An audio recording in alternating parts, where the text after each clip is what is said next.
చదువు.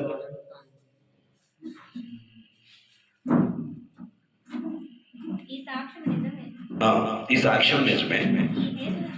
ఈ హేతు చేత వారు యూదుల కల్పనా కథలు. ఎన్నిసార్లు వచ్చింది మనకి మాట కల్పనా కథలు? అంటే కొత్త నిబంధన కాలంలో పౌలు ఉన్నప్పుడు ఏవి ఎక్కువ ప్రకటించబడుతున్నాయి? సత్యమా కల్పనా కథలా? కల్పనా కథలు. ఇప్పుడు కూడా ఏం ప్రకటించబడుతున్నాయి ఎక్కువ? కల్పనా కథలు కదా. వాక్యం చెప్పట్లేదు. ఈ దైవ సేవకులు చాలా మంది ఏం చెప్తున్నారు? స్టోరీస్. నేను రాత్రి పడుకున్నాము, నా పక్కనే కూర్చున్నాడు దేవుడు వచ్చి, ఆనందు ఆనందు అన్నాడు. ఏంటి ప్రభు అన్నాను. ఎలా ఉంటుంది ఇప్పుడు మీకు వినటానికి? ఎలా ఉంటుంది? అయ్యి బాబు నిజమేనేమో, అది కాన్బుల్ స్టోరీ అది కదా. అవును కదండి. అదే పేతురు రాసిన పత్రిక కూడా వెళ్ళండి ఒకసారి. పేతురు రాసిన పత్రిక 2వ పత్రిక 1:16 మొత్తం 16 లోపలేసుకో లక్ష్మణ్. ఏలనగా చమత్కారముగా కల్పించిన కథలను. అబ్బా ఏంటి చమత్కారంగానంట. అందులో కొంచెం రసం ఉంటుంది అనమాట. వినడానికి ఇంట్రెస్ట్గా ఉంటాయి అనమాట, ఇంపుగా ఉంటాయి. చమత్కారముగా కల్పించిన కథల వైపు అనుసరించి మన ప్రభు అయిన యేసుక్రీస్తు యొక్క శక్తిని ఆయన రాకడను మేము చెప్పలేదు. పౌలు గారు ఏమంటున్నాడు, పేతురు గారు ఏమంటున్నాడు? అసలు మేము ఏ స్టోరీ కూడా చెప్పలేదు మీకు. స్టోరీని యాక్ట్ చేసి మేము ఎప్పుడు మీకు వాక్యం చెప్పలేదు. ఆయన రాకడ గురించి కూడా మేము చెప్పాలంటే ఏం కోరుకుంటున్నాడు దేవుడు అంటే మనం అసలు స్టోరీస్ని యాడ్ చేయకూడదు. ఓకే, బైబిల్లో కథలు ఉన్నాయా? కథలు. కథ అంటే ఏంటి చెప్పాను కదా ఇప్పుడు మీకు.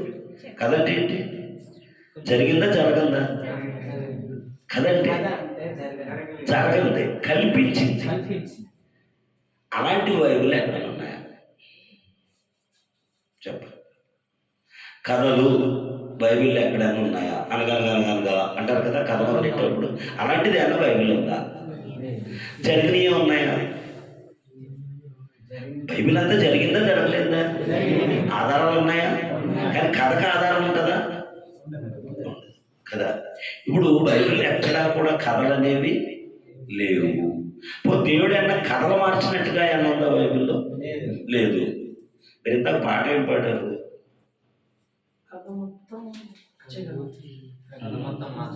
మరి ఇది ఎంతవరకు నిజం?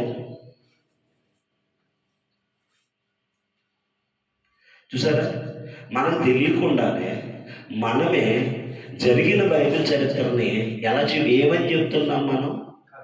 కథ అని చెప్తున్నారు మీరు. కథ అంటే ఏంటి? జరిగిందా? మరి ఇప్పుడు జరిగిందా, ఇది జరగలేదా? మరి మీరు పాట ఏం పాడారు ఇందాక? ఏమైనా చేయగలవు, కథ మొత్తం మార్చగలవు. అంటే లేదని నేను ఎలా మారుతాడు? కథ అంటే ఏంటి? లేదు, జరగండి. దాని ఆయన ఎందుకు మారుతాడు? సార్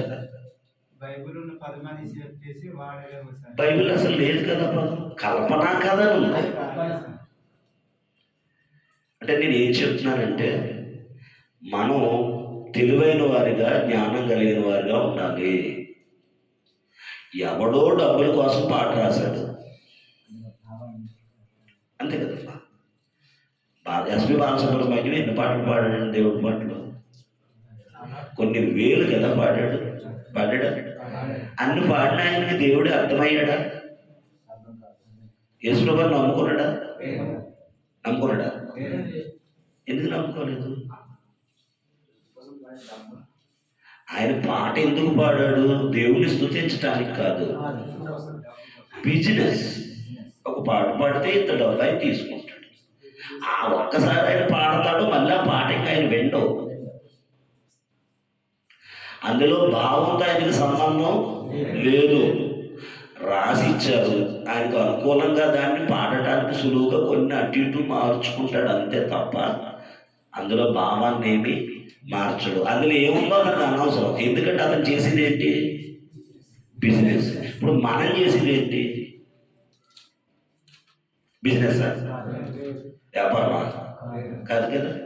మరి ఇప్పుడు ఈ పిల్లలమైన మన తండ్రి గురించి ఒక వ్యక్తి తప్పుగా పాట రాస్తే, నిజాన్ని ఇది కథ అని రాస్తే ఎందుకని మనకు ఆలోచన రావట్లేదు?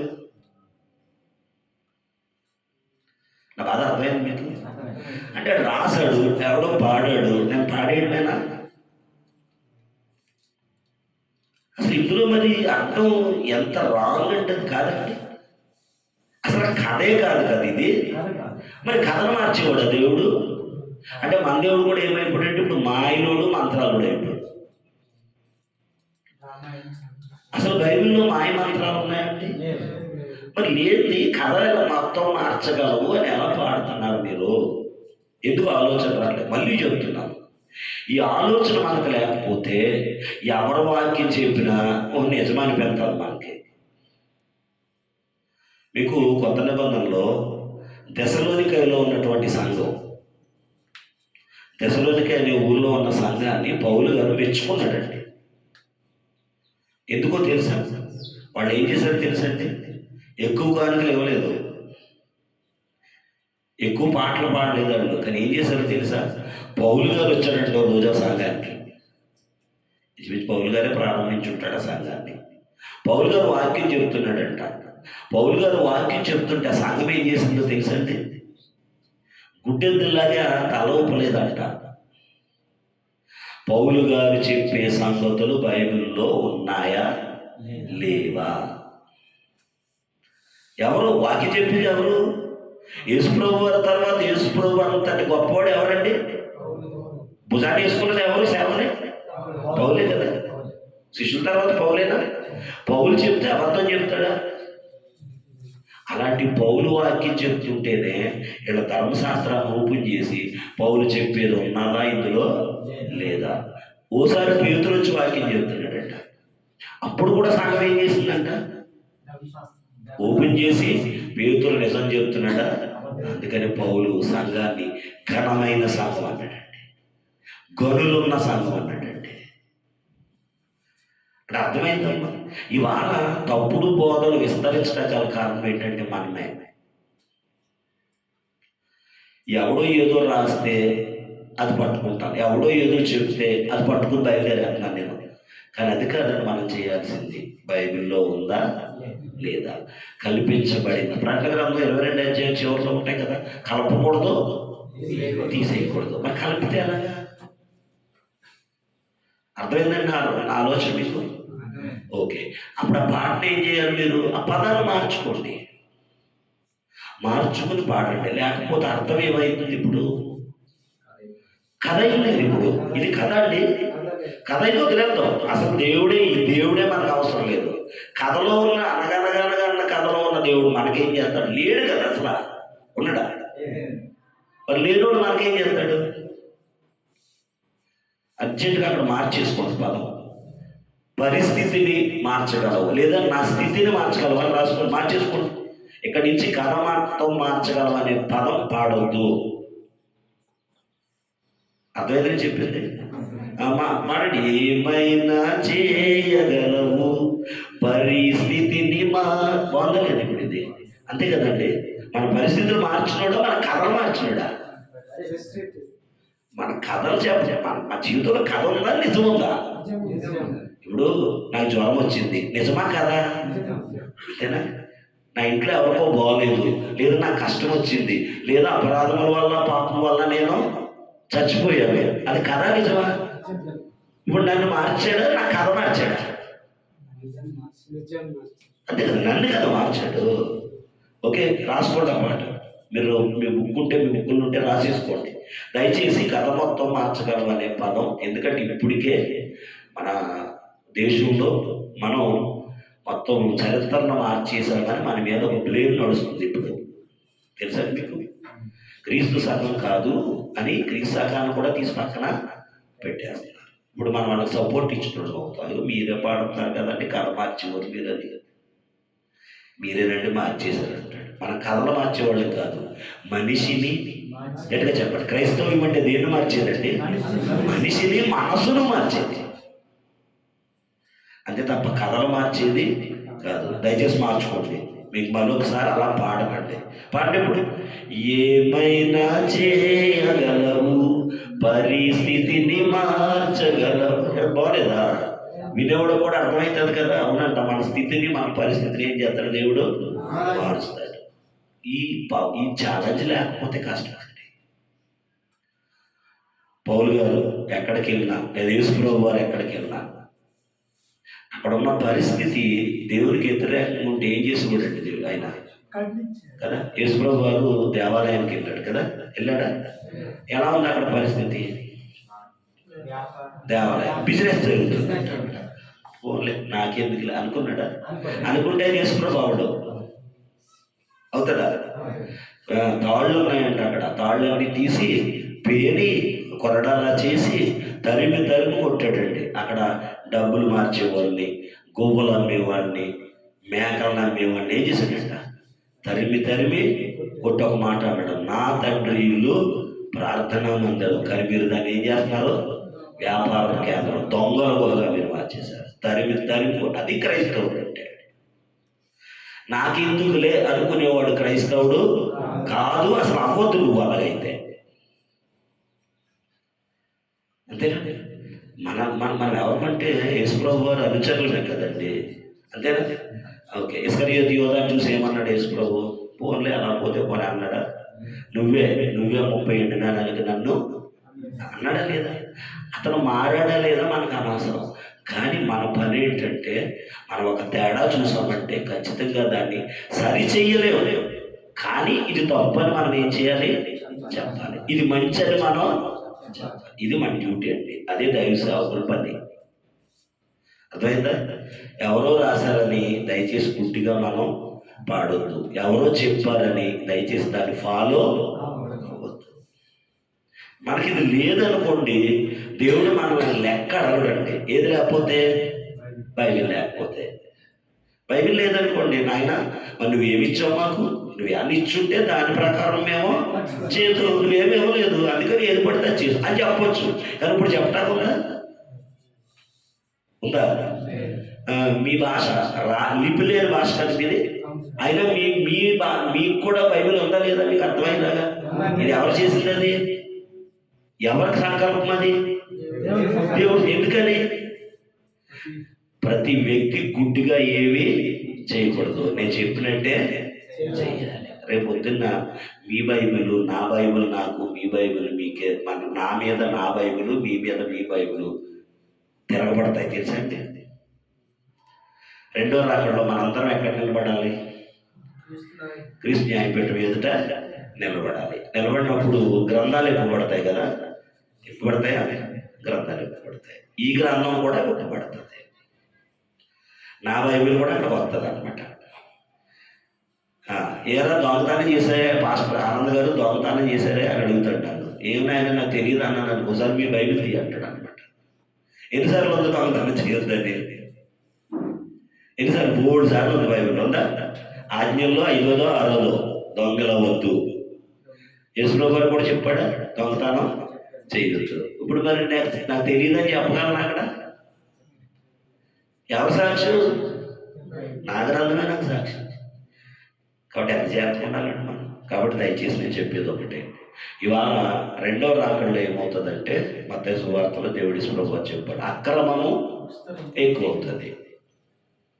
అక్రమం అంటే క్రమం అంటే ఏంటి? అక్రమం అంటే ఏంటి? క్రమం అంటే ఏంటి? వాక్యమే క్రమం. దేవుడు చెప్పిందే క్రమం. దేవుడు చెప్పినట్టుగా జరగకపోతే అది ఏమవుతుంది? అక్రమం అవుతుంది. అంటే దేవుడు ఏం చెప్తాడంటే, రెండో రాకడ దినాల్లో వాక్యం ఉంటుంది కానీ ఆ వాక్యం అక్రమంగా ప్రకటించబడుతుంది. అంటే క్రమము అందులో ఉండదు. చేయాల్సింది చేయొద్దని చేయకూడదు చేయమని చెప్తారు. ఇవాళ లేవండి అలాంటి బోధలు ఉన్నాయా? చాలా మంది ఇప్పుడు బయలుదేరి ఎరుసలేం ఊసాలన్నా వెళ్ళాలి క్రైస్తవులు అంటున్నారా లేదా? అంటున్నారన్నా? వెళ్ళలేదండి టీవీలో గట్రా యూట్యూబ్లో ఒకసారి అయినా కానీ యేసుప్రభు వారి సమాధిలోకి వెళ్ళాలి, ఒకసారి అయినా కానీ యెరూషలేం వెళ్ళాలి అని చెప్తున్నారు. లేదు కొంతమంది పాస్టర్లు బయలుదేరి. బైబిల్ ఎక్కడైనా ఉందా? ఉందా? లేదు. మనం బతుకు మారకుండా యెరూషలేం వెళ్ళినా, యేసుప్రభు సమాధిలోకి వెళ్ళినా, యేసుప్రభు వారు బాప్తిసం తీసుకున్నటువంటి దాని నదిలో 10 సార్లు బాప్తిసం తీసుకున్నా మన బుద్ధి, మన మైండ్, మన మనసు మారకపోతే మన పరలోకం వెళ్ళం కదండి. అంటే బైబిల్ ఏం చేయకూడదంటే మనం దాన్ని ఏమంటారంటే మిస్యూజ్, లేదంటే లోకంతో కంపేర్ చేయకూడదు, కలపకూడదు. అర్థమైంది కదా మీకు అమ్మ? అర్థమైందా? కాబట్టి దయచేసి మీరు ఏ పాట పాడినా సరే, ఇంకో విషయం చెప్తున్నాను, పాడడమే అనుకుంటున్నాం మనం, కానీ పాట పాడుతున్నామంటే మనం ఎవరి దగ్గర మనం ఏమంటారు దాన్ని, దేవుడి దగ్గర మనం ఏం చేద్దామంటే దాన్ని కమిట్మెంట్ చేసుకుంటున్నాం అనమాట. అంతేనమ్మా? పాట అంటే పాట ఏమో ఇలా ఉంటుంది, మన జీవితం ఏమో ఒకలే ఉంటుంది. అంతేనా? పాటలు ఎన్నైనా పాడేద్దాం, నాయన నీకోసం చచ్చిపోతానంటాం, నువ్వు లేకపోతే నేను లేను అంటాం. ఉండలేమా? ఎన్నిసార్లు దేవుడు లేకుండా ఉంటున్నాం మనం కదా. జీవితం అంతా దేవుడు లేకుండా గడిపేస్తుంటాం, అప్పుడప్పుడు ఏదో గుర్తొచ్చినట్టు. కాబట్టి అర్థం చేసుకుంటే మనం మరి వాక్యం తెలుసుకోవాలి, ఏది అబద్ధమో ఏది నిజమో మనం గుర్తించాలి. అది వాక్యం ఉన్నప్పుడే. వాక్యానికి చాలా పేర్లు ఉన్నాయి కదా. అర్థం కదా, వాక్యం అంటే ఏంటి? అర్థం. అర్థంలో దిద్దాలి ఉంటుంది. కత్తి కూడా చెత్తను ఏం చేస్తుంది? కోసేస్తుంది. ఖడ్గంతో పోల్చారు వాక్యాన్ని. కాబట్టి అర్థం చేసుకుందాం. మరి మన ఆలోచన మీకు అర్థమైంది అనుకుంటున్నాను. మన క్రైస్తవులు దేవునికి అనుచరులుగా మనం ఉండాలి అని అంటే మరి వాక్యం మనం పాడేది కానీ మాట్లాడేది కానీ అది వాక్యానికి అనుకూలంగా ఉండాలి. ఓకే, ఇప్పుడు పాత నిబంధనలో సున్నతి ఉంది, ఇప్పుడు ఉందా? లేదు. పాత నిబంధనలో దశమ భాగం ఉంది, ఇప్పుడు ఉందా? కొన్ని సంఘాలు ఉంది, కానీ మనం దశమ భాగం కంటే ఎక్కువ ఇవ్వాలి. తెలుసండి, ఇజ్రాయేల్ కదా దశమ భాగం ఇవ్వాలి. ఇజ్రాయేల్ కంటే మనం ఎక్కువ వారిగా దేవుడు చేశాడా చేయలేదా? చేశాడు. మనం వెళ్ళకుండా ఇజ్రాయేలీలు పరలోకం వెళ్ళరండి. తెలుసండి, మనం అందరం కలిస్తేనే ఆళ్ళు మనల్ని దేవుడు ఎక్కడ తీసుకెళ్తాడు? పరలోకం. అంతవరకు ఎక్కడ ఉండాలి? అందరూ చచ్చిపోయినాడు, అందరూ విశ్వాసులు పరదేశం ఉండాల్సిందే. అన్యుల ప్రవేశము సంపూర్ణం అయితేనే కానీ అందరం కలిసి పరలోకం వెళ్ళం. అంటే మనం వెళ్ళందే ఇజ్రాయేల్ కూడా ఎక్కడికి వెళ్ళరు? అంటే వాళ్ళకంటే గొప్పలు మనమా, వాళ్ళ గొప్పవాళ్ళు మనమే గొప్ప. కాబట్టి ఇలాంటి విషయాలు జాగ్రత్తగా ఆలోచించాలి. ఎందుకంటేనండి మీకు చాలాసార్లు ఇదివరకు కూడా చెప్పాను, ఒక పాస్టర్ గారు నేను తప్పు చేశాను అనుకోండి, నాకే శిక్ష. అంతేనా? నేను దొంగతనం చేశాను, నాకే శిక్ష. కానీ నేను తప్పు బోధిస్తే అర్థమైందండి అది మాట. అంతే కదా. నేను నా దగ్గరకు వాక్యం నేర్చుకోవడానికి ఎంతమంది వస్తున్నారో అంతమంది కూడా అదే నేను చెప్పిందే చేస్తే సంఘం కూడా ఏమైపోతుంది? ఇప్పుడు పాడైపోతుంది. మనమే ఎవరికండి కొత్తలు పాడు చేయడానికి? ఉందా మనకు ఆ శక్తి? ఆ కెపాసిటీ ఇచ్చాడా? బాగు చేయడానికి ఇచ్చాడా? పాడు చేయడానికి ఇచ్చాడా? కాబట్టి ఎప్పుడు కూడా మనం దాన్ని దేవుడు కోసం చెప్తాను, నాకు నేను పాడైపోతే దేవుడు ఏమంటండి, కానీ నేను ఎవరినన్నా పాడు చేస్తే అసలు ఊరుకోవడం. అర్థమైందా మీకు బైబిల్ థియరీ? నాకు నేను పాడైపోయాను అనుకోండి, ఆయన పెద్ద ఏం బాధపడ్డా పోరా అనుకుంటాడు అంతే. కానీ నేను ఎవరన్నా పాడు చేస్తే అస్సలు అర్థమైతే విషయాలు చిన్న ప్రార్థన చేసుకున్నాం. కడుపు సకలాశీర్వాదములకు కారణమూర్తుడైన అప్పుడు ఈ కన్న తండ్రి నీకే స్తుతులు. ఇదిగో తండ్రి, మమ్మల్ని సురక్షితంగా ఇక్కడ తీసుకొచ్చారు. ప్రయాణం అంతట్లో అయ్యా మీ దేవతలు మా చుట్టూ కావలి ఉంచి సురక్షితంగా తండ్రి మా బిడ్డల మధ్యకి తీసుకొచ్చారు. అతను బట్టి స్తుతులు. ఇదిగో ఈ బైబిల్ తరగతి, ఇదిగో నాయన మొదటి సెషన్లో మేము మాట్లాడుతూ ఉన్నాం.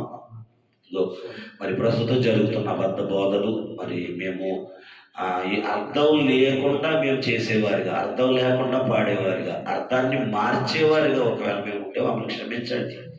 మరి ఇక్కడి నుంచి ఇదిగో సత్యం మాకు తెలిసింది. ఇక్కడి నుంచి మేము పాడేది మాట్లాడేది బైబిలా కాదా, మీరు ఒప్పుకున్నదా కాదా అని ఆలోచించి మరి అది మాట్లాడటానికి మీరే సహాయం దయచేయమని, చిత్తంలో నడిపించుకోమని త్వరగా రానైనా ప్రభువైన యేసుక్రీస్తు వారి పేరట అడిగి వేడుకొనుచున్నాం మా ప్రియ పరలోకపు తండ్రి. ఓకే, కాలాలు 7 కాలాలు. 7 కాలాలు. మరి 7 కాలాల్లో మనం మొదటి కాలం అనాది కాలం మళ్ళీ ఒకసారి నేను చెప్తాను. అనాది కాలంలో ఎవరెవరు ఉన్నారని నేర్చుకున్నాం. అనాది కాలంలో ఎవరెవరు ఉన్నారు? తండ్రి అయిన దేవుడు ఉన్నాడు. దేవుడు అంటేనే ఉన్నవాడు కదా. ఇంకా ఆయన చావు పుట్టుకలు ఉండవు. ఉంటాయా? ఆయన పుట్టుకేంటో మనకు తెలియదు. చావు అనేది ఆయనకి లేదు. అందుకే దేవుడు ఆయన. అంతే కదండి. దేవుడు ఎలా పుట్టాడని అడిగాడు అంటాడు. మతిలేనుడు అనమాట. అడిగి దేవుడు అంటే ఏంటి ఇంకా అర్థం అవ్వలేదు. దేవుడు ఉన్నాడు. ఇంకెవరున్నారు? దేవదూతలు ఉన్నారు. ఇంకెవరున్నారు? పరిశుద్ధాత్మ. ఇంకెవరున్నారు? యేసు వారు ఉన్నారు లేదా? ఉన్నారు. ఇంకెవరు ఉన్నాం? మనం మరి దేవునిలో ఉన్నాం. అనాది కాలంలో ఎవరిలో ఉన్నాం? మనం ఆత్మలుగా మనం దేవునిలో ఉన్నాం. దేవునిలో నుంచి బయటకు వచ్చాం. మనందరూ ఉన్నాం. ఓకే. వీళ్ళందరూ ఎక్కడ ఉన్నారు? పరలోకంలో. ఎక్కడున్నారు? అది అర్థం లేదండి. పరలోకంలో ఉన్నారు. పరలోకంలో దేవదూతల పని ఏంటని నేర్చుకున్నాం. దేవుడిని దేవదూతలు ఎందుకు తయారు చేశాడు? ఆయన సేవకులు, సేవ చేసేవాళ్ళు. దేవుడిని స్తుతించాలి, ఆయన ఆరాధించాలి కదండి. ఆయన చెప్పినట్లుగా చేయాలి. అయితే మరి ఆ దేవదూతల్లో మరి ఒక దేవదూత, ప్రధాన దూత అని మనం నేర్చుకున్నాం యోధా పత్రిక నుంచి కదా. దేవదూత ఎవరి మీద తిరుగుబాటు చేసింది? దేవుని మీద తిరుగుబాటు చేసింది, పాపం చేసింది. ఎప్పుడైతే తిరుగుబాటు చేసిందో దేవుడు ఏం చేశాడంటే మరి ఆ దేవదూతను మరి గెంటేసినట్టుగా మనం చూస్తున్నాం. ఎప్పుడైతే ఇది జరుగుతుందో దేవుడు మరి కింద మరి దేవుడు ఏం చేయటం, ఎప్పుడైతే దేవునికి స్తుతులు తగినాయి కదా, స్తుతించేవారు లేరు ఉన్నారా? దేవదూతల్లో ఒక దేవదూత తప్పు చేసింది. మిగతా చాలా మంది దేవదూతలు ఎవరు వెనకాల ఉన్నారు? ఆ దేవదూత వెనకాల చేతులు కలిపారా? కలపలేదా?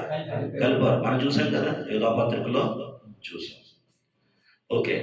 ఒకసారి ఇప్పుడు ఇలా జరిగింది, పరలోకంలో యుద్ధం కూడా జరిగిందని మరి మికాయేలు ఎవరితో దెబ్బలాడడం ఉంది?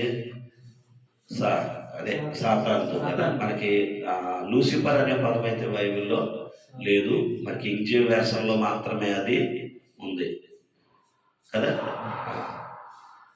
మనం నేర్చుకున్నాం కదా, పాపం చేశారు. పాపం చేసిన వారికి ఎక్కడ చోటు లేదు? పరలోకంలో చోటు లేదు. ఇప్పుడు చాలా మంది దేవుణ్ణి ఏం చేస్తున్నారంటే దేవదూతలు స్తుతించకుండా దేవునికి వ్యతిరేకంగా ఉన్నారు కదా. అప్పుడు దేవుడు ఆలోచించాడు అనమాట. ఆలోచించి మరి వీళ్ళు దేవదూతలు సేవకులు కదా. వాళ్ళు ఎవరు? సేవకులు. సేవకులు పనోళ్ళు అనమాట. లెక్క మీకు అర్థం అవ్వాలంటే ఎవరన్నా? పనోళ్ళు. పనోళ్ళకి సొంత బిడ్డలకి తేడా ఉంటుందా? ఏంటది? పనోళ్ళు అనుకోండి తన సొంతంలో చూసుకుంటారా? ఇంటిని చూడరు. చూస్తారండి? ఇంట్లో సరుకులు కూడా సొంత సరుకుల్లో చూస్తారా? చూడరు. అది ఇంట్లో మనిషి అయితే, కొడుకులైతే, కూతుర్లైతే ఇల్లు ఎలా చూసుకుంటారమ్మా? ఎందుకంటే అది మాది. కానీ పనోళ్ళు మాది అనుకుంటే మనం ఊరుకుంటామా? ఊరుకోం. కాబట్టి దేవుడు ఏమో ఆలోచించాడంటే మరి వీళ్ళు పనోళ్ళు కాబట్టి నా మీద తిరుగుబాటు చేశారు. ఎవరు తిరుగుబాటు చేసింది? ఎవరు? దేవదూతలు కదా. పనోళ్ళు ఉంటాడు. ఎబ్రీ పత్రికలో చూపించాను మీకు కదా. సేవకులైన ఆత్మలు ఎవరంటే దేవదూతలు? సేవ చేసేవాళ్ళు, దేవునికి సేవ చేసేవాళ్ళు. చూపించని అన్ని లేవు మీకు. ప్రకటన గ్రంథంలో కూడా చూసాం కదా. ఏమని దేవుడిని స్తుతిస్తున్నారంట వాళ్ళు? పరిశుద్ధుడు, పరిశుద్ధుడు, పరిశుద్ధుడు అని ఏం చేస్తున్నారంట? దేవదూతలు స్తుతి గానాలు చేస్తారు. 20వ అధ్యాయం 19వ అధ్యాయంలో కూడా చూసాం. ఇప్పుడు దేవునికి ఒక ఆలోచన వచ్చింది. సేవకులు కాబట్టి నన్ను సరిగా వీళ్ళు ఏం చేయలేదు? స్తుతించలేదు. నా మాట వీళ్ళు వినలేదు, తిరగబడ్డారు. అదే నా పిల్లలైతే, నా సొంత పిల్లలైతే ఖచ్చితంగా నన్ను ఏం చేస్తారు? ఏంటో చెప్తారు, నన్ను స్తుతిస్తారు, నా మాట వింటారు అని దేవుడు ఆలోచించి నా పిల్లలను నేను కనాలి అనే ఒక ఆలోచన పరలోకమందున్న దేవుడికి వచ్చిందంటండి. అర్థమైంది మీకు? అప్పుడు ఎవరు తయారు చేయాలనుకున్నాడంటే ఆయన పిల్లలు. ఆయన పిల్లలు ఎవరి భూమి మీద? ప్రతి మనిషి, మనమే కాదు, ఈ భూమి మీద పుట్టిన ప్రతి మనిషి కూడా ఎవరి పిల్లలు? చెప్పాలి కదా, దేవుని పిల్లలు. ఎందుకంటే ఈ భూమి మీద ఉన్న ఎన్ని వేల కోట్లు ఏ దేశంలో ఉన్నా కానీ ఎవరి నుంచి వచ్చారు వీళ్ళందరూ? దేవుడి నుంచి. ఆదాము నుంచి వచ్చిన వాళ్ళే కదా అందరూ. అందరూ కూడా నోవహు నుంచి వచ్చిన వాళ్ళు కాదు మనం వచ్చిన వాళ్ళే. అంటే అందరూ ఎవరి పిల్లలు? మనం ఒకరమే కాదు, ముందర గుర్తుపెట్టుకోండి. అయితే మనము ఒకప్పుడు అందరూ దేవుని పిల్లలమే కానీ మనము ఒకప్పుడు ఎవరిని తెలుసుకోలేదంటే మన నిజమైన తండ్రిని మనం తెలుసుకోలేదు. కానీ ఇప్పుడు తెలుసుకున్నాం. ఇంకా అనేక వేల కోట్ల మంది లోకంలో ఎవరు తెలుసుకోకుంటున్నారంటే సొంత తండ్రిని, నిజమైన దేవుణ్ణి తెలుసుకోకుండా ఉండిపోయారు. తెలుసుకున్న మనం ఏం చేయాలంటే, ఒక అబ్బాయి మనం దేవుని పిల్లలు అనే సంగతి వాళ్ళకి చెప్పాలి, మన జీవితంలోంచి వారికి చూపించాలి. అర్థమైందని లేదా? అందరూ దేవుని పిల్లలే. ఈ మాట మాత్రం మైండ్లో పెట్టుకోండి. ఈ మాట మన మైండ్లో ఉందనుకోండి, మనం విగ్రహారాధన చేసిన వాడిని చూసి అసహించుకోం. ఇక చాలామంది క్రైస్తవులు ఉన్న జబ్బు ఏంటంటే, ఎవరైనా విగ్రహాలను ఆరాధిస్తున్నారనుకోండి, పూజ చేస్తున్నారనుకోండి, రే నువ్వు రాయిని పూజిస్తున్నావు, నువ్వు చర్చిని పూజ అని హేళన చేస్తున్నారు. చాలామంది చేయట్లేదు క్రైస్తవులు. తప్పది. మనకు తెలిసింది కాబట్టి మనం ఏం చేయట్లేదు, ఆ పూజ చేయట్లేదు. కానీ వాళ్ళకి ఇంకా అర్థమైందా లేదా? అస్సలు అలా చూడకూడదండి. మనం అలా చూస్తే మనం ఎవ్వరికీ వాక్యాన్ని చెప్పలేము. అంతేనా? చెప్పగలమమ్మా? అసహించుకుంటాం అనుకోండి, నువ్వు రాయిని పూజిస్తున్నావురా, నువ్వు చెట్లు పూజిస్తున్నావురా, నువ్వు పుట్టను పూజిస్తున్నావురా, అది విషపురుగురా, పామురా అని మైండ్లోంచి కాదండి. మన మైండ్లో ఒకటే ఉంటారు. పేతురు పత్రికలు అంటాడు, అగ్నిలో నుండి లాగినట్టు కొందరిని లాగమంటాడు. ఎక్కడి నుంచి? మన కంటికి యేసుప్రభు వారిని నమ్ముకోని వారు విగ్రహాలుగా ఆరాధించే వాళ్ళు ఎలా కనపడాలో తెలుసండి? మళ్ళీ చెప్తున్నాను. ఎలా కనపడాలంటే, ఆ పక్కనే అగ్నిగుండం ఉంది, దాని అంచున నడుస్తున్నారనమాట. ఏ అంచున? అగ్నిగుండం అంటే నరకం. అంచున నడుస్తున్నారు. ఏదో టైంలో ఎక్కడ పడిపోతారు? అందులో పడిపోతారు. అలా కనపడ్డాడు అనుకోండి, అప్పుడు మనం ఏం ఇస్తాం అతనికి? ఇలాగా పక్కనే ఉంది, ఏముంది పక్కన? అగ్నిగుండం, పడిపోతావు అని చేయిస్తాం. లేకపోతే తోపు. ముందు మన మైండ్ సెట్ మార్చుకోవాలి. హేళన మీద అసలు ఎవరికి మనం చేయకూడదు. వాళ్ళు ఏం చేయాలంటే కనికరించాలి. మనం చేతనైన సాయం వాడికి చేస్తూ వాళ్ళని ఎవరి వైపు నడిపించాలి? నిజమండి. యేసుప్రభు వారు గుడ్డోళ్ళని ఏం చేశాడు? బాగు చేశాడు. గుడ్డోళ్ళని కళ్ళు ఇచ్చాడు. చచ్చిపోయిన వాళ్ళని కూడా బతికించాడు. అప్పుడు వాళ్ళు క్రైస్తవులు కాదు, ఎవరు నమ్ముకోలేదు. అప్పటికి యేసుప్రభు వారు నమ్ముకోలేదు. కానీ ఎప్పుడైతే సాయం చేశాడో వాళ్ళు ఎవరు ఎందుకు విశ్వాసం ఇచ్చారు? యేసుప్రభు. అర్థమైందా లేదా? వాళ్ళు కూడా విగ్రహారాధనతో వచ్చిన వాళ్ళు ఎవరి దగ్గరికి? యేసుప్రభు వారి దగ్గరికి వచ్చారు లేదా? కానీ ప్రభు వాళ్ళ విగ్రహాన్ని చూశాడా? వాళ్ళ ఆరాధన చూశాడా? లేదా వాళ్ళ అవసరాన్ని చూశాడా? అంతేనే కదా. ఇప్పుడు అసలు యేసుప్రభు నన్ను నమ్ముకో అని ఎక్కడ చెప్పడం మీరు చూడండి బైబిల్లో ఉందా? కొన్ని సందర్భాల్లో చెప్తాడు ఆయన, నాతో రా బాబు, నిన్ను మనుషులను పట్టే నాతో రా అంటాడు. అంతే, నన్ను నమ్మక అంటాడు. కానీ ఎందుకు నమ్మరు మరి? నన్ను నమ్మని తిరిగితే ఎవరు నమ్ముతాడు? మనల్ని నమ్మేలా మనం ఏం చేయాలి? చూపించాలి. బ్రదర్ అంతేనా? అంతే కదా. మనం నమ్మేలా చూపించాలి.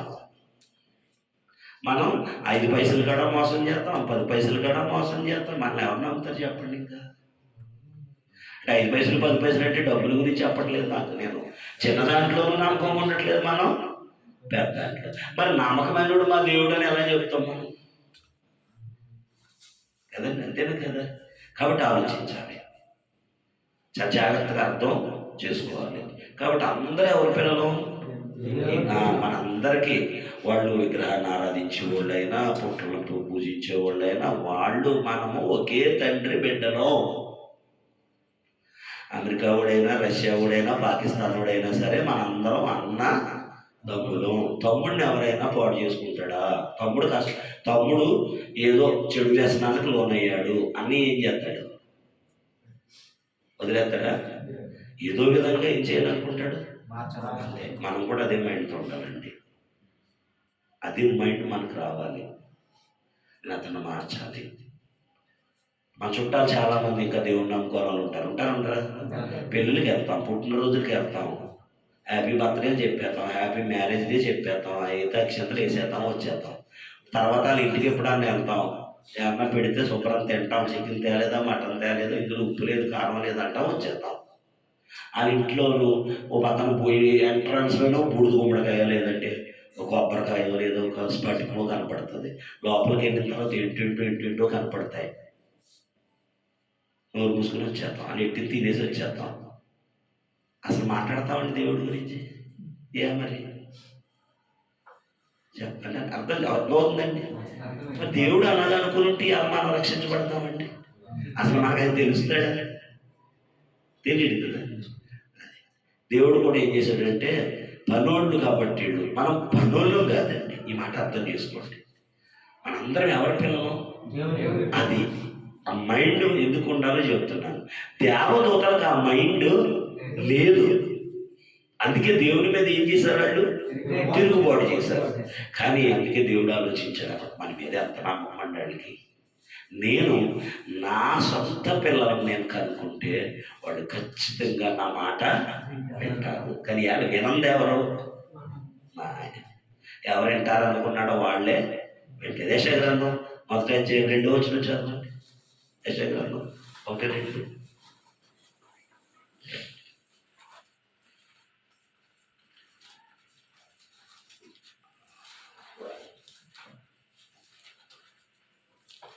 యెషయా-గ్రంథం చదువుతాం. 1వ అధ్యాయం 1వ వచనం లేదా 2వ వచనం. యెహోవా మాట్లాడుచున్నాడు, ఏంటంటే ఎవరితో చెప్తున్నాడు? ఎందుకని?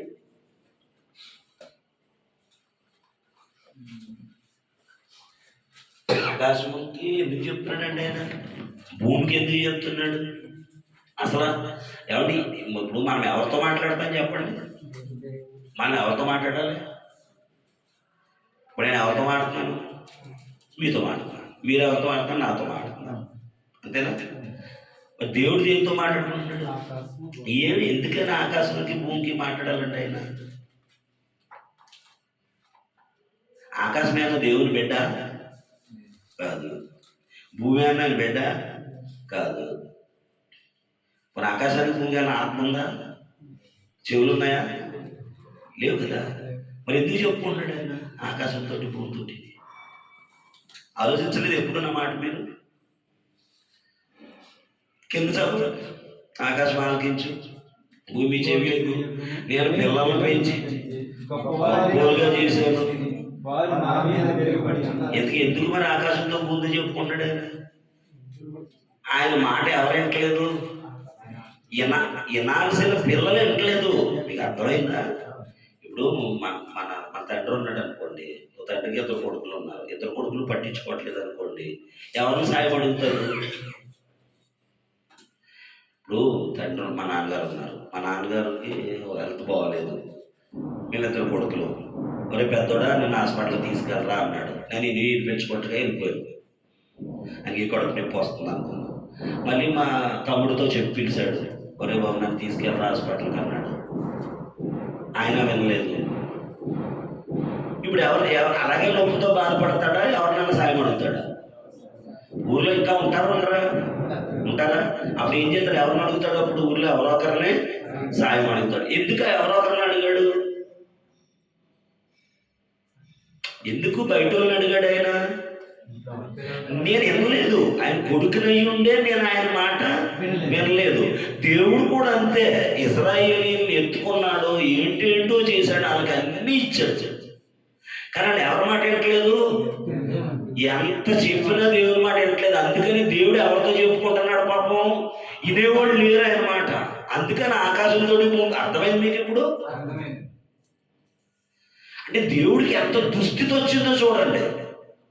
ఇన్ని వేల మందిని ఆయన కనుక్కుంటే వీటిలో ఎవడో కూడా ఎవరి మాట వినట్లేదంట. ఆయన బాధ నిజమండి. మన బాధ తీర్చేవాళ్ళు ఎవరు లేమండి ఆ సమాజం. దేవుడికి బాధ లేదా? చూడండి, నిజంగా యెషయా గ్రంథం 1వ అధ్యాయం చదవండి, ఆయన ఎంత బాధపడుతున్నాడు. చదవండి కిందకి. నేను పిల్లలను పెంచి గొప్పోళ్ళుగా చేశాను, వారు నా మీద తిరగబడ్డారు. ఎవరి గురించి ఆయనకు బాధ? గొప్ప చేసిన పిల్లల గురించి అండి ఆయనకు బాధ. ఎవరు మా పిల్లలు? అప్పుడు ఇశ్రాయేలీయులు, ఇప్పుడెవరు? చదువు కింద చదువు, చదువు కింద చదువు. ఎద్దు తన కామందు నెరుగును. చూడండి ఏమన్నాడు, ఎద్దుకంట తన యజమాని ఎవరో తెలుసట, గాడిదకు కూడా ఎవరు దొడ్డేదో ఏ ఇల్లు తెలుసట. చదవతలో ఏం చదవండి. నా పిల్లలకి ఏం లేదు, తెలివి లేదు, నా జనులు చూసారండి యోచింపరు. అంటే ఆయన మాట మీకు ఇదంతా ఎందుకు చెప్తున్నాను తెలుసండి, ఆయన సొంత పిల్లలైన ఇశ్రాయేలీయులు పనివారి కంటే అధ్వాన్నంగా మారిపోయారు. ఎవరి మాట వింటలేదు? దేవుని మాట వింటలేదు. అందుకని ఎవరితో చెప్పుకుంటున్నాడు ఆయన? తన బాధను ఎవరితో చెప్పుకుంటున్నాడు? ఆకాశంతో చెప్పుకుంటున్నాడు. ఇప్పుడు ఆది కాలంలో కూడా అనాది కాలంలో కూడా అదే జరిగిందండి. దేవదూతలు ఆయన మాట వినలేదు, ఆయన సరిగా సేవించట్లేదు, స్తుతించట్లేదు. కాబట్టి దేవుడు ఏమంటే ఆలోచించాడంటే, వీళ్ళు పనోళ్ళు కాబట్టి నా మాట వినలేదు. అదే నా పిల్లలైతే, నా సొంత బిడ్డలైతే ఖచ్చితంగా నా మాట వింటారు, నన్ను స్తుతిస్తారు, నన్ను మహిమపరుస్తారు. అప్పుడు దేవుడికి ఆలోచన వచ్చిందండి, నా పిల్లలను చేసుకోవాలి. ఎవరా పిల్లలు? మనిషిని చెయ్యాలి అనే ఆలోచన దేవుడికి వచ్చిందండి. అర్థమవుతుందా? ఇప్పుడు చదువు యెషయా గ్రంథం 43వ అధ్యాయం తీర్థం బైబిల్. యెషయా గ్రంథం 43వ అధ్యాయం అందరూ తీర్థం బైబిల్. చాలా జాగ్రత్తగా. ఇప్పుడు మనం ఆది కాలం నుంచి అనాది కాలం నుంచి ఆది కాల చరిత్రలోకి వచ్చేస్తున్నామండి. మనం రెండో దానికి వస్తున్నాం. రెండోది ఏంటి? ఆదికాల చరిత్ర. మొదటిది ఏంటి? అనాది కాల చరిత్ర ఏం జరిగిందో పరలోకంలో మనం నేర్చుకున్నాం. రెండోది ఏంటి? ఇప్పుడు ఆదికాల చరిత్ర, ఆది కాలంలో ఏం జరిగిందో నేర్చుకుంటున్నాం. ఆది కాలం అంటే ఆది కాండం 1వ అధ్యాయము 1వ వచనం నుంచి అనమాట. ఏ కాలం అది? 1వ వచనం ఏముంది? ఆది యందు దేవుడు భూమి ఆకాశములను సృజించాడు. ఆ మాటతో ప్రారంభమైంది కదా. ఒకసారి ఇప్పుడు యెషయా గ్రంథం 43వ అధ్యాయం 7వ వచనం ఒకసారి చదువుతాం. యెషయా గ్రంథం 43వ అధ్యాయము 7వ వచనం చదవండి, రాసుకోండి. అనాది కాలం అని పెట్టుకుని రాసుకోండి. చెప్తాను, నోటి చెప్తాను, రాసుకోండి. కొంత అనాది కాల చరిత్ర హెడ్డింగ్ పెట్టుకోండి. పేజీ తిరిగేసేయండి, కాగితం తిరిగేసేయండి. అనాది కాల చరిత్ర రెండోది, ఇది రెండో నెంబర్ వేసుకుని అనాది కాల చరిత్ర.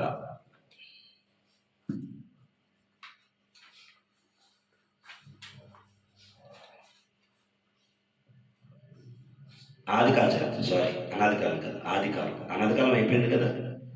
ఆది కాల చరిత్ర అక్కడ రిఫరెన్స్ కూడా రాసుకోండి. ఆది కాండము 1వ అధ్యాయము నుంచి ఆది కాండం 11వ అధ్యాయం వరకు రాసుకోండి. ఆది కాల చరిత్రలో ఆది కాండము 1వ అధ్యాయం నుంచి 11వ అధ్యాయం వరకు ఇది ఆది కాల చరిత్ర. ఏ చరిత్ర? రాసుకోండి. అది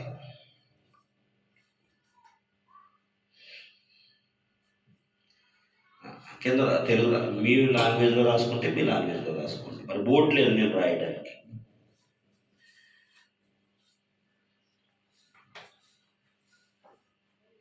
కింద 1వ పాయింట్ వేసుకోండి. ఒక పాయింట్ వేసుకుని ఒకటి వేసుకుని, దేవుడు తన పిల్లలను తనకు పిల్లలు కావాలని కోరుకొనుట అని రాసుకోండి. దేవుడు తనకు పిల్లలు కావాలని కోరుకోవటం. దేవుడు తనకు పిల్లలు కావాలని కోరుకొనుట.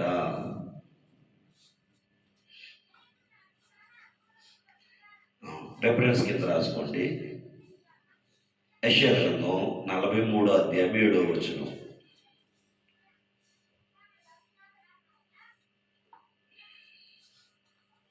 యెషయా 43:7 రాసుకుని ఎవరో ఒకరు చదవండి. నా మహిమ నిమిత్తము నా మహిమ నిమిత్తము నేను సృజించిన వారిని. అది అక్కడ గీత ఎట్టుకోండి. రిఫరెన్స్ చేశారు కదా, 7వ వచనం గీత పెట్టి దేవుని మహిమ నిమిత్తము. ఎందుకు పిల్లల్ని కోరుకుంటున్నాడు ఆయన? దేవుని మహిమపరచడానికి. నా పిల్లలు నన్ను మహిమపరచాలి. రాసుకోండి అక్కడ గీత పెట్టి, దేవునిని మహిమపరచుట కొరకు. మహిమపరచుట కొరకు. మీరు మంచిగా చెప్పుకోవచ్చు, ఇది పాఠం కూడా అయింది కదా. ఎందుకు దేవుడు పిల్లలకి తప్పుడు పుట్టినరోజుకి మంచి సబ్జెక్ట్ అండి ఇది. ఎవరి బర్త్డే కానీ మంచి మెసేజ్ చెప్పుకోవచ్చు మీరు. ఎందుకు అసలు ఎందుకు పుట్టించాడు ఈ అబ్బాయిని, ఎందుకు పుట్టించాడు నన్ను అని అంటే మొదటి పాయింట్ ఆయన మహిమపరచడానికి. 2వ లైన్ రాసుకోండి, 2 కింద 2 అంకె వేసుకోండి. యెషయా గ్రంథం 43:21. యెషయా గ్రంథం 43:21. రాసుకున్నారా? అప్పుడు చదవండి. నా నిమిత్తము ఇందాకేమో 7వ వచనం ముందా 21వ వచనం ముందా? ముందు ఎందుకు చేశానని చెప్పాడు ఆయన? మహిమ నిమిత్తం. ఇప్పుడు మళ్ళా ఇంకో కూడా ఉన్న కారణం చదవండి. నా నిమిత్తము నేను నిర్మించిన. ఎవరి కోసం? 2వ రీజన్ ఏంటి? 2వది రాస్తా. ఇంకో పాయింట్ ఏంటి అక్కడ? దేవుని కొరకు. 21 వేశారు కదా, గీత ఎట్టండి. మనం ఎవరి కొరకు? అసలు మనల్ని ఎవరి కోసం పుట్టించాడు ఆయన? మరి ఆ లోకంలో నేనేమో నీ కొరకే, నువ్వేమో నా కొరకు అనుకుంటానంట. లవర్స్. నువ్వు లేకపోతే నేను చచ్చిపోతాను, నేను లేకపోతే నువ్వు అందుకాదు పుట్టిద్దా? అందుకాదు. ఎవరి కోసం అంట? నా నిమిత్తం. ఎంత డైరెక్ట్గా చెప్తున్నాడు చూడండి. మనం ఎవరి సొత్తు? అసలు ఆయన అనుకోకపోతే మనం ఉన్నామా భూమి మీద? అంతే కదండి. కానీ మనమేమో అది మర్చిపోతాం. అంతేనా? నా బతుకు ఏంటంటే కొంతమంది చాలామందికి వ్యాపారం చచ్చి వరకడే వ్యాపారమే, అలాగే చచ్చిపోతాడు చాలామంది. అంతేనా? నా నిమిత్తము నేను సృజించిన జనులు ఏం చెయ్యాలో చెప్తున్నాడు. చదవండి. ఇంకా 2వ పని చెప్పాడు చూడండి. నా స్తోత్రమును అది ఏం చేయాలి? స్తుతించాలి. స్తుతించాలా? స్తుతిని ప్రచురం చేయాలా? ప్రచురం చేయడం అంటే పాఠమే కాదు, స్తుతులు ఏం చేయాలి? చెప్పాలి. స్తోత్రమును ప్రచురపరచటం, ప్రకటించాలి. స్తోత్రం అంటే స్తుతులు కదా. దేవుని ఎందుకు స్తుతించాలి? అది చెప్పాలి మనం. అంతేనండి. స్తుతి స్తుతి స్తుతి స్తుతి స్తుతి అని 100 సార్లు నువ్వు మైక్ తీసుకుని రోడ్ సెంటర్లోకి వెళ్ళి పెద్ద పెద్ద బాక్స్ నెట్టేసుకుని 1 గంట స్తుతి స్తుతి స్తుతి స్తుతి అన్నావు. ఎంతమందికి దేవుడు అర్థమవుతాడు చెప్పండి సార్? నాకు అర్థమైందా నేను అన్నమాట? అర్థమైందా? మైక్ తీసుకున్నామంటే రోడ్ సెంటర్లోకి వెళ్ళి స్తుతి స్తుతి స్తుతి అని తిరుగుతున్నాం. ఎవరికి లాభం? దానివల్ల ఎవరికైనా లాభం ఉంటుందా? స్తుతి అంటే లాభం లేదు. అందుకే ఆయన స్తుతించమనలేదు. స్తుతులు ప్రచురం చేయండి. ఇంకో చోట స్తుతించమంటాడు. కానీ స్తుతులు ఎందుకు చెల్లించాలో మనం ప్రచురం చేయాలి. దావీదు అంటాడు కదా, నా ప్రాణమా యెహోవాను స్తుతించు. ఎందుకో కింద చెప్పాడు, ఆయన చేసిన ఉపకారములలో దేనిని తెలీదా? వచ్చిన 103వ కీర్తన చూడండి. 103 కీర్తనలో 103వ కీర్తన. మనం ఇలా వినాలి. చరిత్రని దైవ సేవకుల లైన్లో నేర్చుకుంటాం కదా. అందుకనే నేను మీకు మనం బోధించాల్సిన విషయాల మీదే మన చరిత్ర అంతా డైవర్ట్ అవుతుంటుంది. మైండ్ పెట్టుకోండి. యాజ్ ఇట్ ఈస్గా చరిత్ర వెళ్తుంది. దాని ద్వారా దేవుడు మనకి ఏం చెప్పాలనుకుంటున్నాడు, అది కూడా అదే ప్రాముఖ్యం. అర్థమైంది కదా, అది ప్రాముఖ్యం. ఇప్పుడు ప్రథమ ఫలం ఇమ్మన్నాడు కదా దేవుడు, పాత్ర అన్నాడు. మీ కోతల్లో, మీ చెట్టుకి కాసిన వాటిల్లో, ప్రతి దాంట్లో దేవుడికి ఏమి ఇమ్మన్నాడు, ప్రథమ ఫలం. అంటే ప్రథమ ఫలాలు ఆయన తింటాడా? మరి ఎందుకు ఇమ్మన్నాడు? పాస్టర్ గారు తినమనా? ఎవరు ఎందుకు ఇవ్వన్నాడు? కాదు, ఆయన మనకు కూడా మనకు ఒకటి చెప్పాలనుకుంటున్నాడు. ఏంటంటే, నాయన నువ్వు ఏ పని చేసినా మొట్టమొదట స్థానం నాకు ఇవి అని మనకు నేర్పించడానికి. మీకు అర్థమైందండి? చెట్టుకి పళ్ళు కాసినాయి, రైట్, ఇక ఇది అస్తం పట్టుకు అరటిగెల కాసింది, ఇదిగో ఫస్ట్ గెల అబ్బాయి, ఒక గెల ఇవ్వకపోయినా ఇగో ఫస్ట్ అస్తం పట్టుకెళ్ళి పాస్టర్ గారికి ఇచ్చాడు. ఎవరికి ఇచ్చినట్టు? దేవుడికి. అలాగే కోత కోసారు, మొదటి బస్తా పట్టుకొచ్చి పట్టుకెళ్ళి సచ్చిరిచ్చే అన్నారు. అంటే ఇలా మనకి ఏం అలవాటు అవుతుందంటే, మనం ఏ పని చేసినా కానీ ఎవరిని తలుచుకోవాలి, ఎవరిని అడగాలి అనేది మనకు నేర్పించడానికి దేవుడు అది ఏర్పాటు చేశాడు. మనమేం చేసాం, అది పక్కనెట్టేసి మొదటి గుడ్డు, మొదటి పండు ఇయ్య మనకు కావాలి. కానీ దేవుని ఉద్దేశం అది కాదనమాట. ప్రథమ ఫలం ఉద్దేశం ఏంటంటే, ప్రతిదానికి అయ్యా నువ్వు అందుకంటే కదా, నువ్వు లేచినా కూర్చున్నా ఏం చేసినా నన్ను అడుగు, ప్రార్థించు, ప్రతి విషయంలో నువ్వు కృతజ్ఞతాస్తుతులు చెల్లించు. ఇవ్వడం అంటే ఏంటి? చెల్లించడం. అర్థమైందా లేదా? కాబట్టి మనం ఎక్కడో ఉంటాం అన్నమాట. ఈ విషయాలు అర్థమైతే మనం చాలా విషయాల్లో డౌన్లో ఉంటాం. ఓకే, తెలియక ఉన్నామనుకోండి దేవుడు క్షమిస్తాడు, కానీ తెలిసే ఉన్నామనుకోండి క్షమించండి. చెప్పాడు కదా ప్రకటన గ్రంథంలో, ఉంటే వేడిగా ఉండు లేదా సామగా. అంటే అర్థం ఏంటి? నిద్ర వస్తే ఫుల్గా పడుకో, మరి మెలకుగా ఉండే నిద్ర అయినాడు మాత్రం నువ్వు యాక్ట్ చేయొద్దు. ఇది చేయకూడదని నాకు తెలుసు, అయినా నువ్వు చేస్తున్నావు అని అంటే అర్థం ఏంటంటే, నువ్వు చల్లగా లేవు, వేడిగా లేవు. ఏం చేస్తానన్నాడండి? ఉమ్మేసేస్తానన్నాడు ముఖం మీద. అర్థమవుతుందండి? మనకు తెలియదు అనుకోండి, ప్రాబ్లం లేదు. తెలుసుకున్నాం కాబట్టి ఏం చేయాలి? మార్చుకోవాలి. తెలిసి కూడా చేయకూడదండి. క్రైస్తవుడు ఇప్పుడు అలాగా ఉండకూడదు. అర్థమవుతుంది కదా? చదవండి 103:1. నా ప్రాణమా యెహోవాను స్తుతించు, సన్నుతించు, స్తోత్రించు, సేవించు. ఎందుకు? ఆయన చేసిన ఉపకారములలో దేనిని మర్చిపోక. ఎందుకు? ఏంటి అది ప్రచురణ చేయడం అంటే, దేవుడు ఇదిగోండి నా జీవితంలో మేలు చేశాడు, ఇదిగోండి నా బిడ్డ విషయంలో, నా ఉద్యోగం విషయంలో, మా ఇల్లు విషయంలో, నా ఆత్మీయ జీవితంలో నేను ఒకప్పుడు పాపని, దొంగని, తిరిగిపోతుని, కానీ వాళ్ళ దేవుడు నన్ను మార్చాడు, నా బ్రతుకులు మార్చాడు. అందుకే నేను ఏం చేస్తున్నాను దేవుడికి? ఎలా చెబితే మారండి. స్తుతి స్తుతి స్తుతి స్తుతి, స్తోత్రం స్తోత్రం స్తోత్రం. ఏం అర్థమవుతుంది అసలు? ఇనేవాడికి అది తెలుస్తుందా? ఇలా ఏం చేస్తుందంటే, లోకంలో ఎక్కువ మంది క్రైస్తవులు ఇలాగే పోతున్నారండి. అందుకే పాట రాశారేమో, కథ మొత్తం మార్చగలమని. అన్ని కథలే, కాకులు స్టోరీస్. బైబిల్లో ఎక్కడైనా స్తుతి స్తుతి స్తుతి స్తుతి స్తోత్రం స్తోత్రం స్తోత్రం అన్నా కూడా ఎవరైనా చూపిస్తారు మీరు ఎక్కడన్నా? మరి మనం ఎందుకంటాం?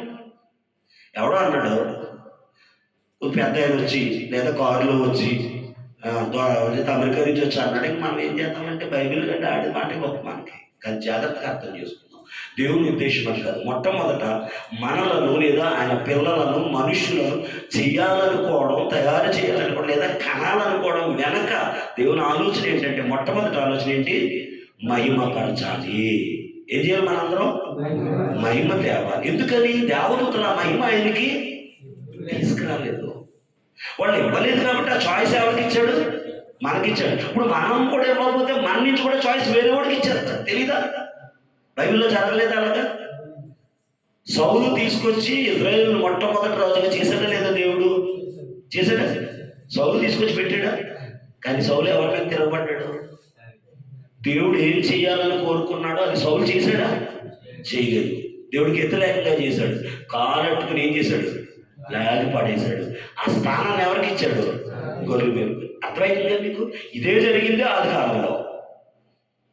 ఏ పని అయితే చెయ్యాలని దేవదూతలను దేవుడు నియమించాడో, నిర్ణయించాడో, ఆ పని వాళ్ళు చెయ్యలేదు. సరికదా? ఎవరి మీద తిరగబడ్డారు? దేవుడి మీద తిరగబడ్డారు. చేస్తారు. అందుకే కోపం వచ్చింది ఆయనకి.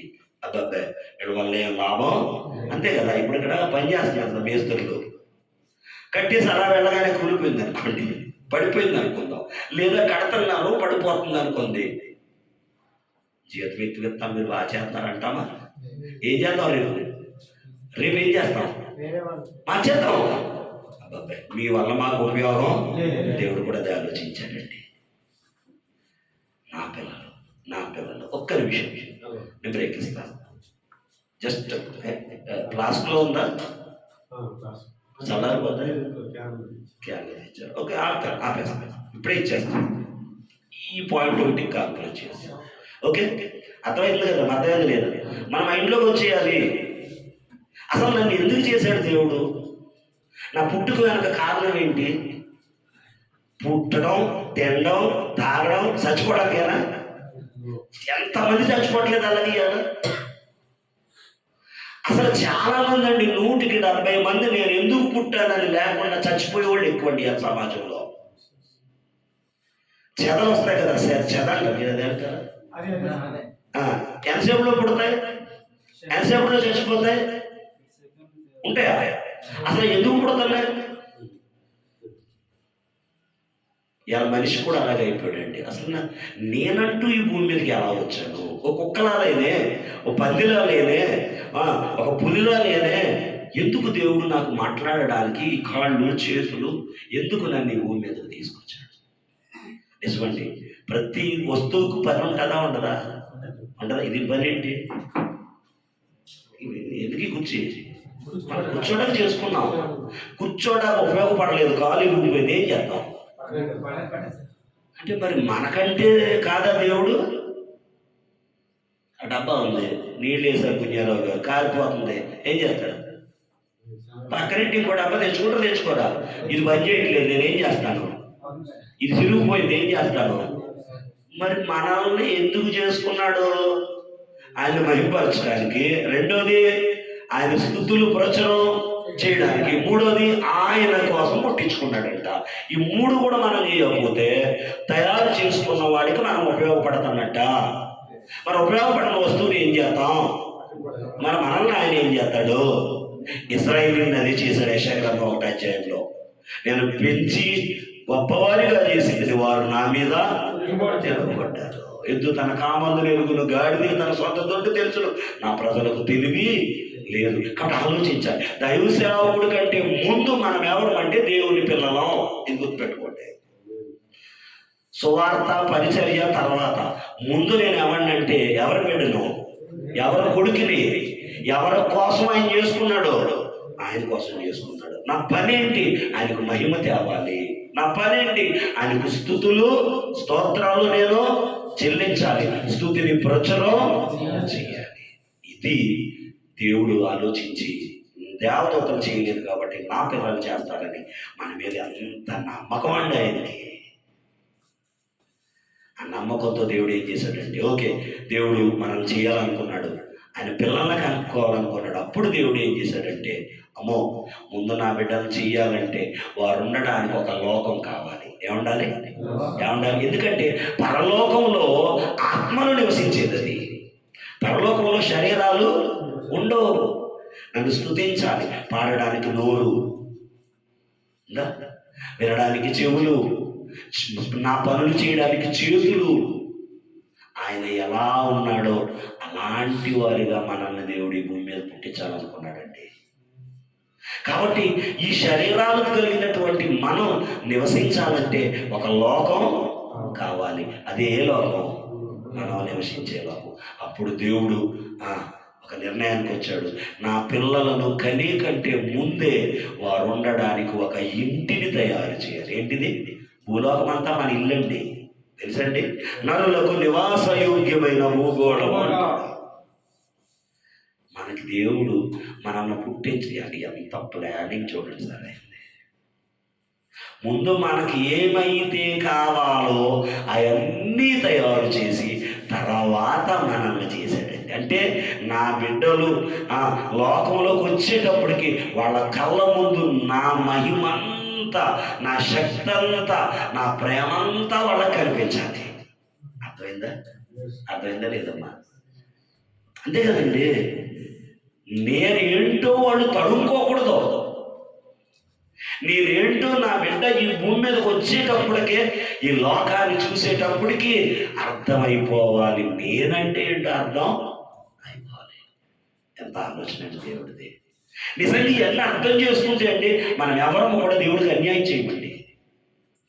ఇది అర్థం కాకేనండి అలా ఆయన పిల్లలుగా ఉండవలసిన వారు ఆయన మీద తిరుగుబాటు చేస్తున్నారు. అర్థమవుతుందండి. ఇప్పుడు ఏం చేశాడు ఏంటి అనేది టీ బ్రేక్ తర్వాత మనం నేర్చుకుందాం. రాజుగారు అక్కడ కాపండి. అర్థమైంది లేవండి? అర్థమైంది కదా. మనం ఊరికి